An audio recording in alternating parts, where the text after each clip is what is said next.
अथ द्वितीयोऽध्यायः। संजय उवाच तं तथा कृपयाविष्टम् अश्रुपूर्णाकुले क्षणं विषीदन्तम् इदं वाक्यम् उवाच मधुसूदनः। श्रीभगवानुवाच कुतस्त्वाकर्षमलमिदं विषमे समुपस्थितम् अनार्यजुष्टमस्वर्ग्यम् अकीर्तिकरम् अर्जुन। क्लैव्यं मास्मगमः पार्थ नैतत्त्वयि उपपद्यते क्षुद्रं हृदय दौर्बल्यं त्यक्तोत्तिष्ठ परन्तप। अर्जुन उवाच कथं भीष्ममहं संख्ये द्रोणं च मधुसूदन इषुभिः प्रतियोत्स्यामि पूजार्हा वरिसूदन। गुरून् हत्वा हि महानुभावान् श्रेयो भोक्तुं भैक्ष्यमपि लोके हत्वार्थकामांस्तु गुरून् इहैव भुञ्जीय भोगान् रुधिरप्रदिग्धान् न चैतद्विद्मः कतरन्नो गरीयो यद्वा जयेम यदि वा नो जयेयुः यानेव हत्वा न जिजीविषामस् ते अवस्थिता प्रमुखे धार्तराष्ट्राः कार्पण्यदोषोपहतः स्वभावः पृच्छामि त्वां धर्मसम्मूढचेताः यच्छ्रेयः स्यान्निश्चितं ब्रूहि तन्मे शिष्यस्तेऽहं शाधि मां त्वां प्रपन्नम् न हि प्रपश्यामि ममापनुद्याद् यच्छोकमुच्छोषणमिन्द्रियाणाम् अवाप्य भूमावसपत्नमृद्धम्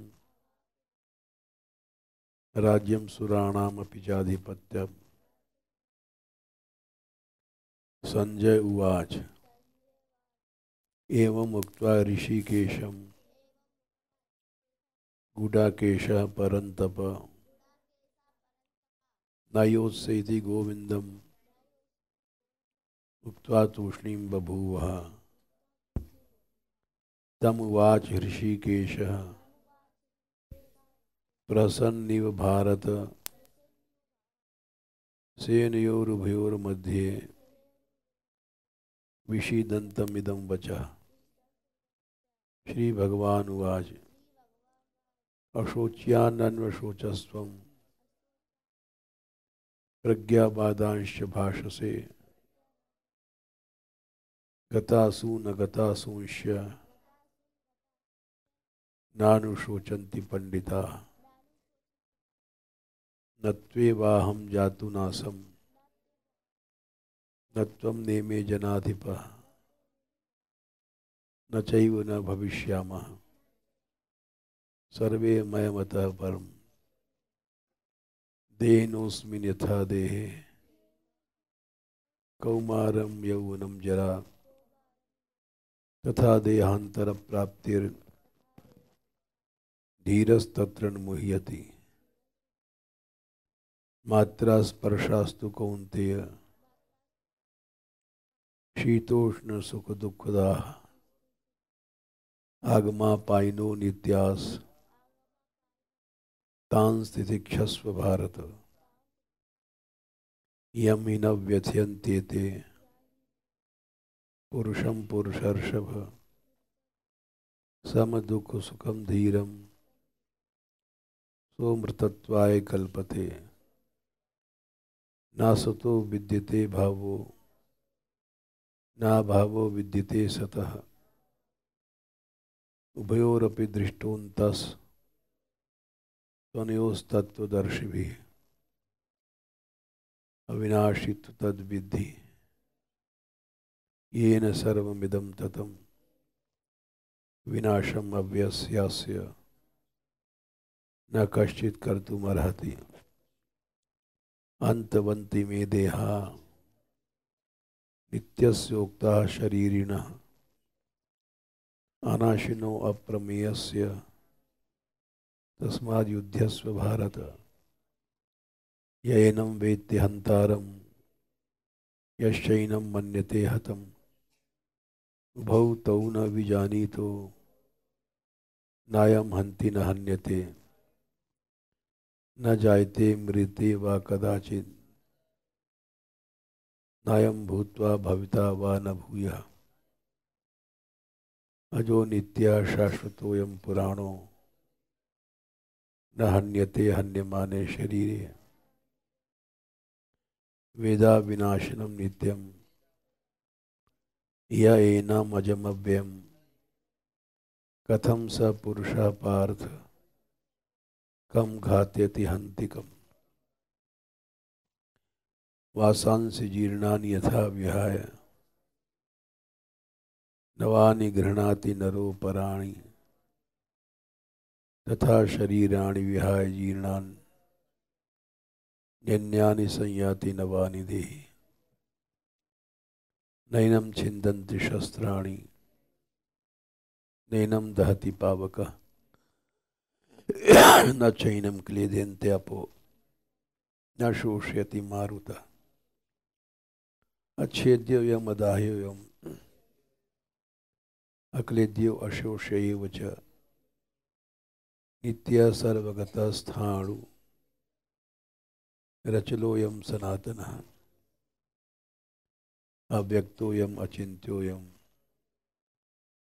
अविकार्योऽयम् उच्यते तस्मादेवं विदित्वैनं नानुशोचितुमर्हसि। अथ चैनं नित्यजातं नित्यं वा मन्यसे मृतं तथापि त्वं महाभावो नैवं शोचितुमर्हसि। जातस्य हि ध्रुवो मृत्युर् ध्रुवं जन्म मृतस्य च तस्माद् अपरिहार्यर्थे न त्वं शोचितुमर्हसि। अव्यक्तादीनि भूतानि व्यक्तमध्यानि भारत व्यक्तनिधनान्येव तत्र का परिदेवना। आश्चर्यवत् पश्यति कश्चिदेनम् आश्चर्यवद् वदति तथैव चान्यः आश्चर्यवत् चैनमन्यः शृणोति श्रुत्वाप्येनं वेद न चैव कश्चित्।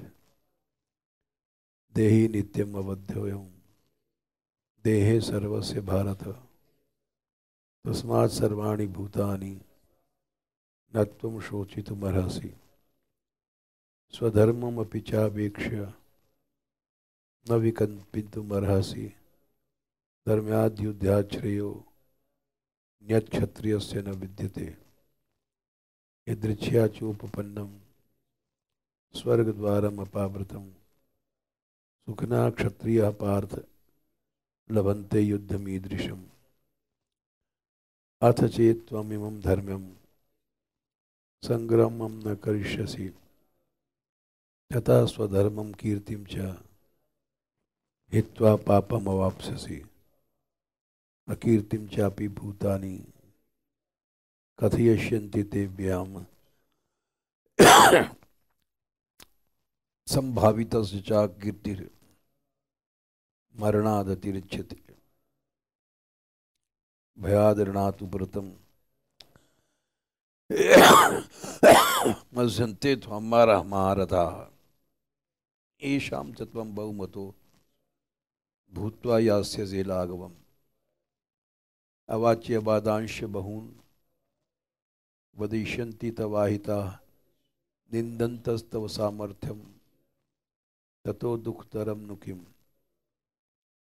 हतो वा प्राप्स्यसि स्वर्गं जित्वा वा भोक्ष्यसे महीम्। तस्मादुत्तिष्ठ कौन्तेय युद्धाय कृतनिश्चयः। सुख दुःखे समे कृत्वा लाभा लाभौ जयाजयौ ततो युद्धा युज्यस्व नैवं पापम अवाप्स्यसि। एषा ते भीता सांख्ये बुद्धिर्योगे त्विमां शृणु। बुद्धिया युक्तो यया पार्थ कर्म बंधम प्रहास्यसि। नेहा विक्रम नाशोस्ति प्रत्यवायो न विद्यते। स्वल्पम अप्यस्य धर्मस्य त्रायतो महतो भयात्। व्यवसायात्मिका बुद्धि रेके गुरुनंदन बहुशाखा यनंताश्च बुद्धयो अव्यवसायिनाम्। यामिमां पुष्पितां वाचं प्रवदन्त्य विपश्चितः वेदवादरताः पार्थ नान्यदस्तीति वादिनः। कामात्मानः स्वर्गपरा जन्म जन्म कर्म फलप्रदां क्रिया विशेष बहुलां भोगैश्वर्य गतिं प्रति। भोगैश्वर्य प्रसक्तानां तया परितचेतसां व्यवसायात्मिका बुद्धि समाधौ न विधीयते। त्रैगुण्य विषया वेदा निस्त्रैगुण्यो भवार्जुन। निर्द्वंद्वो नित्य सत्य स्वस्थो निर्योगक्षेम आत्मवान। यावान अर्थोदुपाने सर्वतः सर्व संप्लुतोदके तावन् सर्वेषु वेदेषु ब्राह्मण से बीजानतः। कर्मण्येवाधिकारस्ते मां फलेषु कदाचन मां कर्म फल हेतुर्भूर् मां ते संगोस्त्व कर्मणि। योगस्थः कुरु कर्माणि संगम त्यक्त्वा धनंजय। सिद्ध्यद् सिद्ध्यौ समो भूत्वा समत्वं योग उच्यते। दूरेण ह्यवरं कर्म बुद्धियोगात् धनंजय। बुद्धौ शरणमन्विष्य कृपणा फल हेतवः। यहाँ तक हुआ था बुद्धि युक्तो जहाति ही वो सुकृत दुष्कृते तस्माद् योगा युज्यस्व योगा कर्मसु कौशले। कर्मजम बुद्धि युक्ता ही फलम त्यक्त्वा मनीषिणः जन्म बंध विनिर्मुक्ता पदम गच्छन्त्यनामयम्। कर्मज फल को अगर हम लोग छोड़ दें तो जन्म बंध से छूट जाएंगे। भगवान के वाक्य है। और अनामय पद को प्राप्त हो जाएंगे जहां कोई अनामय बीमारी नहीं, जन्म नहीं, मृत्यु नहीं। कर्मज फल को छोड़ना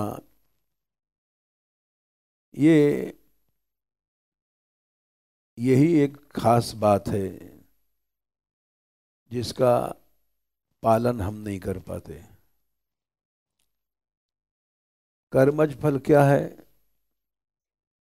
मान सम्मान या लौकिक प्राप्ति, पैसा धेला, सबसे ज्यादा मान सम्मान होता है। इसको नहीं छोड़ पाता मनुष्य। इसको छोड़ने का अभ्यास रखना चाहिए। अब जैसे ये जा रहे थे कामा कथा कहने, पंडित जी बोले आज कोई गाने वाला नहीं है। हमने कहा मुरली को ले जाओ। बोले मुरली नहीं जाएगी। हमने कहा हम कह देंगे। मान सम्मान तो रखने ही नहीं चाहिए। व्यास बन गए और कर्मज फल की ओर हम दृष्टि रखेंगे तो ये गलत है। फिर इन्होंने स्वयं कहा कि हम स्वयं नहीं ले जाएंगे। ठीक है मत ले जाओ, लेकिन वीर पुरुष वो है जो कर्मज फल को छोड़ता है। मनुष्य कर्मज फल को नहीं छोड़ पाता। ये मान है, ये अपमान है, इसमें फंसा रहता है। ये लाभ है, ये हानि है, इसको जो छोड़ देता है वो कर्मज फल का अभ्यासी है, वो मनीषी है। भगवान कहते हैं कर्मजम बुद्धियुक्ता ही फलम त्यक्त्वा मनीषी। मनीषी माने होता है, मनीषा माने बुद्धि, जिसकी बुद्धि अपने हाथ में है उसको मनीषी कहते हैं। मनीषा यस्य मतुवर्थी प्रत्यय हुआ है। जैसे सुखी माने क्या, सुखम अस्यास्ति इति सुखी। दुखी माने क्या, दुखम अस्यास्ति इति दुखी। वैसे मनीषा माने मनीषा अस्यास्ति इति मनीषी, उसको मनीषी कहते हैं, जिसकी बुद्धि उसके हाथ में है। हमने कहा दुनिया में नाम हो जाना ये बड़ी बात नहीं है, दुनिया में नाम होने के बाद उस नाम को ठुकरा देना बड़ी बात है। यही बात हमने बताने के लिए इनको रोक लिया। जा रहे थे नरसिंह दास, हमने कहा कल का प्रसंग कुछ बाकी है, सुन जाओ। कल का प्रसंग हमने कहा था वाल्मीकि रामायण से गीता बंद करके विस्तार से श्रवण कुमार ने जाके अपनी जो उनसे गलती भई मार दिया बाण शब्द भेदी, और उससे श्रवण कुमार मर गए। तो इतने बड़े महापुरुष की हत्या हुई। उन्होंने उनके माता पिता से जाकर सब बातें कह दिया। तो उन्होंने कहा कि तुम नहीं कहते अगर तो तुम्हारा वंश नष्ट हो जाता, सारा रघुवंश। तुमने कह दिया इसलिए बच गए। उसके बाद श्रवण कुमार का भी जब दाह किया माता पिता ने स्वयं, तो उन्होंने देखा आकाश में श्रवण कुमार आए हैं, इंद्र आए हैं, और सम्मान के साथ उनके माता पिता को ले गए। ये सब चमत्कार हुआ निष्कपट के कारण से। तो इस प्रसंग को रामायण देना,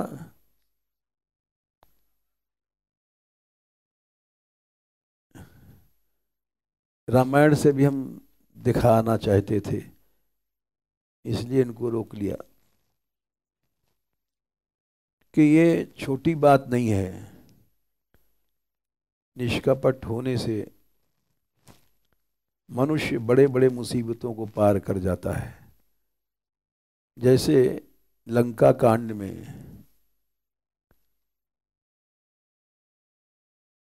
राम जी के पास रथ नहीं था, रावण के पास रथ था। युद्ध में देवताओं ने रथ भेजा।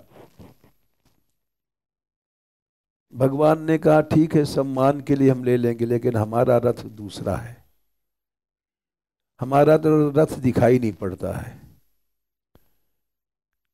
लंका कांड 80वां दोहा। ये रथ, इस रथ की बात हम कल कर रहे थे, फिर छोड़ दिया था प्रसंग। रावण रथी बिरथ रघुवीरा, देख विभीषण भयो अधीरा। रावण के पास रथ है और भगवान के पास नहीं है, तो विभीषण अधीर हो गए। अधिक प्रीति मन भा संदेहा, बड़ा संदेह हुआ, बिना रथ के कैसे लड़ेंगे। बंदी चरण कहा सहित सनेहा, जाके भगवान राम की वंदना किया और बोले आप कैसे लड़ोगे, न रथ न रथ, नाथ न रथ नहीं, तन पद त्राणा, जूता भी नहीं आपके पास। रथ भी नहीं है। कई विध जितब वीर बलवाना, रावण को कैसे जीत पाओगे? तो वहां राम जी ने एक बात कही है, सुनऊ सखा कह कृपा निधाना, जही जय होय सो स्यंदन आना। और रथ कोई दूसरा है जिसे सदा विजय प्राप्त होती है, वो दिखाई नहीं पड़ता है। सौरज धीरज रथित चाका, शौर्य और धैर्य उस रथ के पहिए हैं। सत्यशील दृढ़ ध्वजा पताका, सत्यशील उसकी झंडियां हैं। बल विवेक दम परहित घोरे, बल विवेक और दमन ये सब उसके चार घोड़े हैं। परोपकार, क्षमा कृपा समता रज जोरे, क्षमा दया समता ये उसकी जोड़ी है। ईश भजन सारथी सुजाना, भगवान का भजन ही उस रथ को चलाने वाला सारथी है।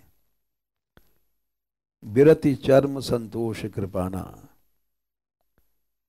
और वैराग्य संतोष ये सब ढाल है। दान परस बुद्धि शक्ति प्रचंडा, दान देना एक परसा है, फरसा, और बुद्धि की प्रचंड शक्ति ही उसकी शक्ति है। वर विज्ञान कठिन को दंडा, श्रेष्ठ विज्ञान यही उसका धनुष है। अमल अचल मन त्रोण समाना, निर्मल मन और अचल मन यही तर्कस हैं। शम जम नियम सिली मुख नाना, शम दम ये सब उसके बाण हैं। आखिरी चौपाई ये है, कवच क्या है? कवच जब तक नहीं टूटता योद्धा नहीं मरता। कवच अभेद विप्र गुरु पूजा, गुरुजनों में पूजा मन निष्कपट भाव ही कवच है, ये मरने नहीं देगा। ऐसम विजय उपाय न दूजा, इसके समान दूसरा उपाय नहीं है। ये हमने अनुभव किया। हम मर चुके थे,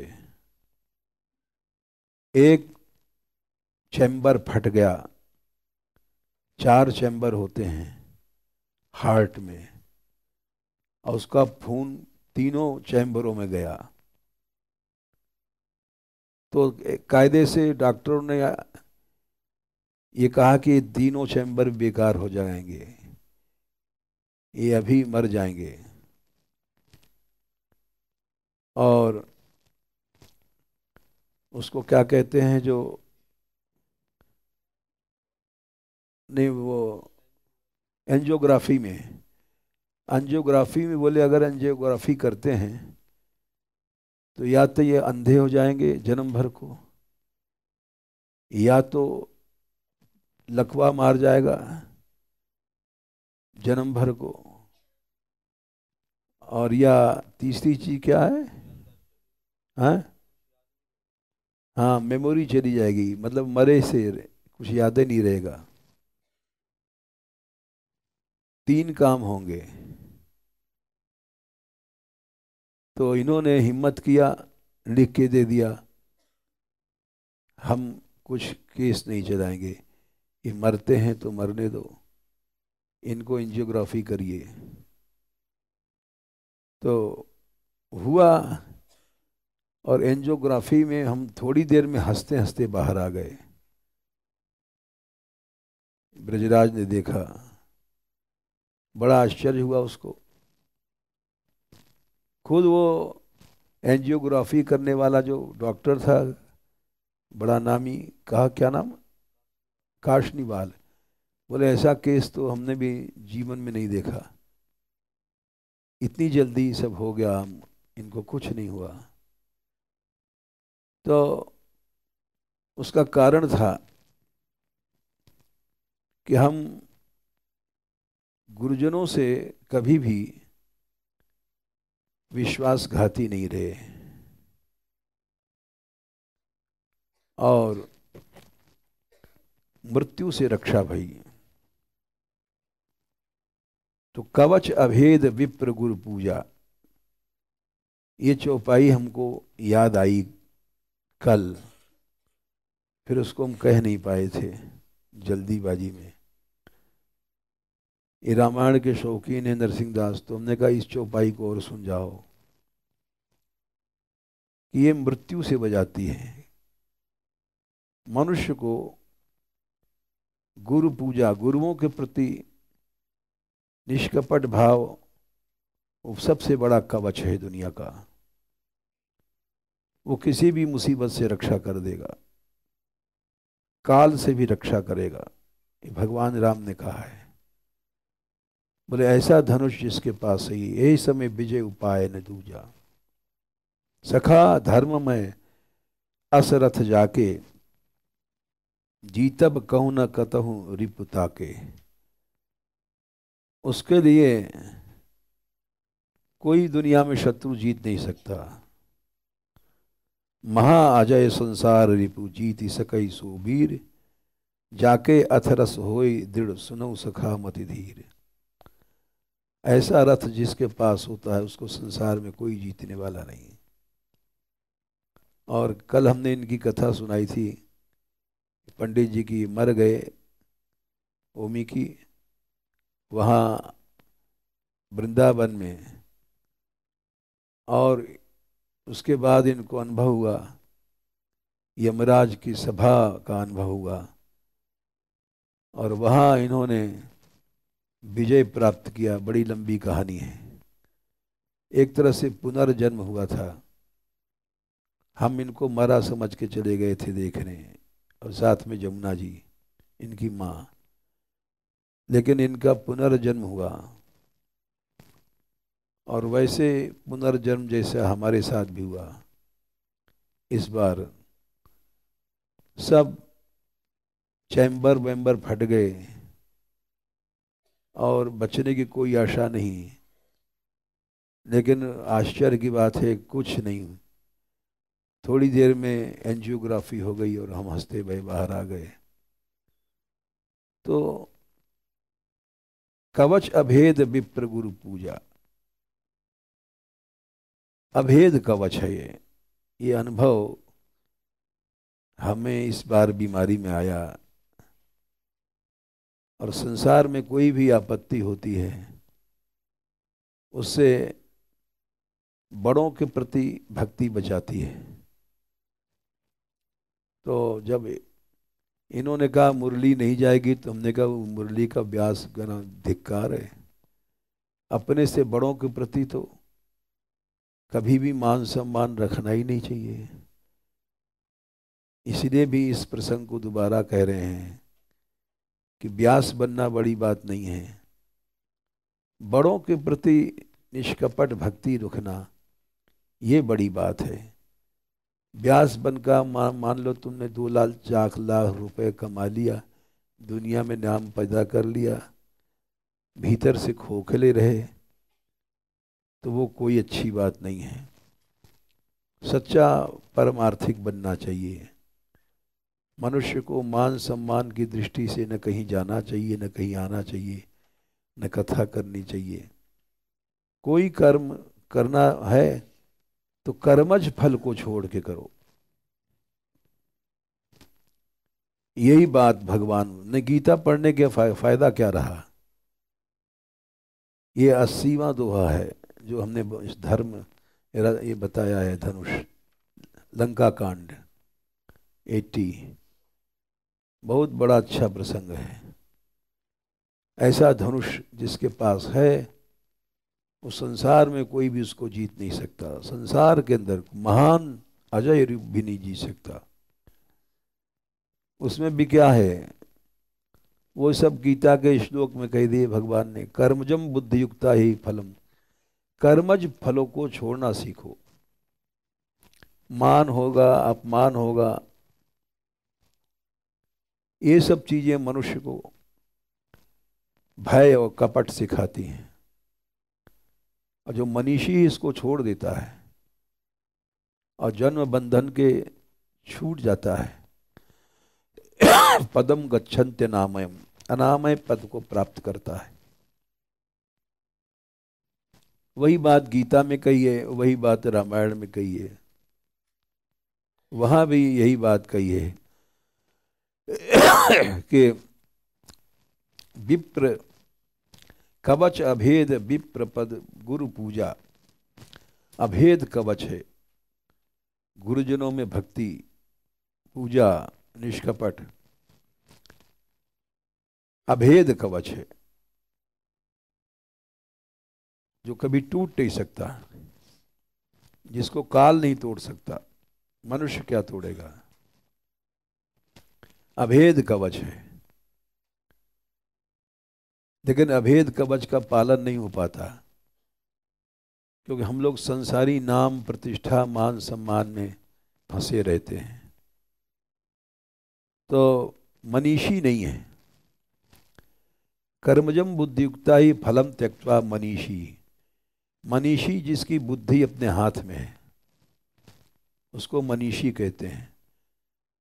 न मान सोचता है, न सम्मान सोचता है, सत्य क्या है, वो जन्म बंध से छूट जाता है। यही बात भगवान कह रहे हैं, गच्छन्ति अनामय पद को प्राप्त हो जाता है। जो बात रामायण में भगवान राम ने कही वही गीता में भगवान ने कृष्ण ने कही। एक श्लोक और कर लो। यदा ते मोह कलिलम बुद्धिर्व्यतितरिष्यति तदा गंतासि निर्वेदम श्रोतव्यम श्रोतव्य सत। ये मोह का कलिल कीचड़ बुद्धि में घुसा हुआ है, हम इसमें फंसे रहते हैं। ये मोह का कीचड़ जब बुद्धि पार हो जाती है तब सच्चा निर्वेद वैराग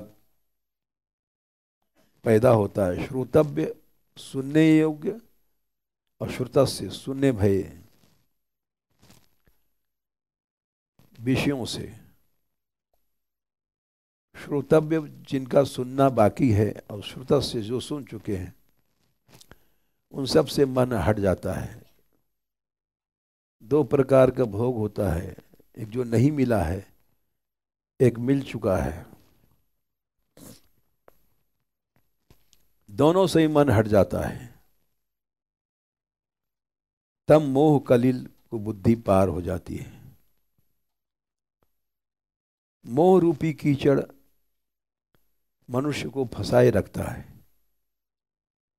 श्रोतव्य जो वस्तु नहीं मिली है और श्रुत मिल चुकी है, दोनों प्रकार के पदार्थों से बुद्धि अलग हट जाती है। निर्वेद तभी होता है जब श्रोतव्य और श्रुत दोनों से बुद्धि अलग हो गई। श्रोतव्य माने जो चीज नहीं मिली है, अभी मिलना बाकी है, और श्रुत माने जो मिल चुकी है।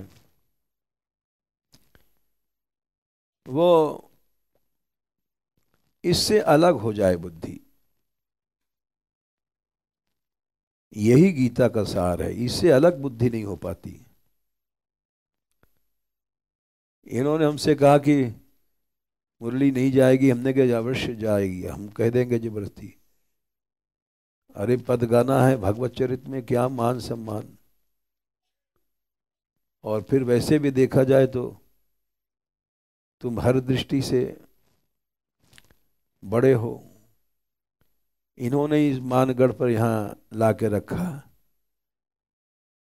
इसके पिता माता की इच्छा खिलाफ वो चाहते थे कि बीए में और अंग्रेजी पढ़ाई में पढ़े। इन्होंने ला के यहाँ रख दिया मानगढ़। नहीं, सब छोड़ दो, खाली मानगढ़ की पढ़ाई पढ़ो। तो ये अगर ये न करते तो ये इसका रास्ता बदल जाता। वही बीए में अंग्रेजी वो आसुरी विद्या में पढ़ती। तो तुमने एक बहुत बड़ा इसको जीवन का रास्ता दिखाया, इसलिए नहीं कि तुम ताऊ हो। ताऊ के अलावा इन्होंने एक ऐसा काम किया, मानगढ़ ला के रख दिया, सब बंद करके। और मानगढ़, खाली मानगढ़ की पढ़ाई पढ़ो, मानगढ़ की खड़ाई पढ़ाई पढ़ने में व्यास बन गई। और क्योंकि यहाँ दूसरी पढ़ाई नहीं है हमारे पास, एक ही पढ़ाई है। तो इसलिए तुम्हारे प्रति तो इसको मान सम्मान सोचना ही नहीं चाहिए, क्योंकि तुम गुरु रूप हो गए। गुरु के प्रति तो मनुष्य को कभी भी मान सम्मान नहीं सोचना चाहिए, कर्मज फल नहीं सोचना चाहिए। कवच अभेद, ये चौपाई कल रह गई थी, इसलिए हमने अभी जा रहे थे नरसिंहदास रोक लिया। एक चौपाई और सुन जाओ। कवच अभेद विप्र गुरु पूजा, उसको संसार में जीतने वाला कोई नहीं है। अभेद कवच, काल भी उसको नहीं जीत सकता। तो इसलिए कभी भी जीवन में इसको ये नहीं सोचना चाहिए कि ये हम इनकी कथा में जाएं कि गाएंगे तो मान सम्मान घटेगा। आह,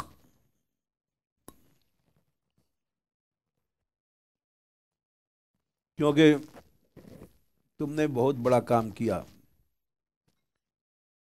गुरु जैसा काम किया, सब संसारी बंधन काट के, और ये समर्थन कर देते उस समय तो इसका रास्ता बदल जाता, बीए एमए की पढ़ाई में पढ़ना पड़ता। तो इसलिए अभेद कवच मनुष्य के पास है तो काल भी कुछ नहीं कर पाएगा, काल का महाकाल भी नहीं कर पाएगा, जो कि इस बार हमने अनुभव किया, सभी लोगों ने अनुभव किया, जितने यहाँ तक कि डॉक्टर ने भी अनुभव किया। बड़ी बड़ी परिस्थितियां आई, बोले बल्ब लगावें कैसे, जगह नहीं है वहाँ हार्ट में, इतना छोटा सा जगह था। तो कुर्च कुर्च करके उसकी निकाल करके जगह बनाया गया, और वो ऐसी जगह बन गई कि कल परसों आए थे उसको जांच करने वाले ई को, बोले अगर किसी को न बताया जाए कि ऑपरेशन हुआ है तो पहचान नहीं पाएगा। एकदम जैसे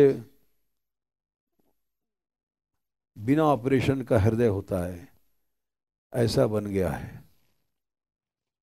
ये सब केवल गुरुजनों के भक्ति के प्रताप से हुआ, हम उस बात को समझते हैं। इसीलिए इस चौपाई का अर्थ अभेद कवच, अभेद कवच जिसके पास है उसको काल भी नहीं मार सकता। जय श्री राधे। अब जाओ।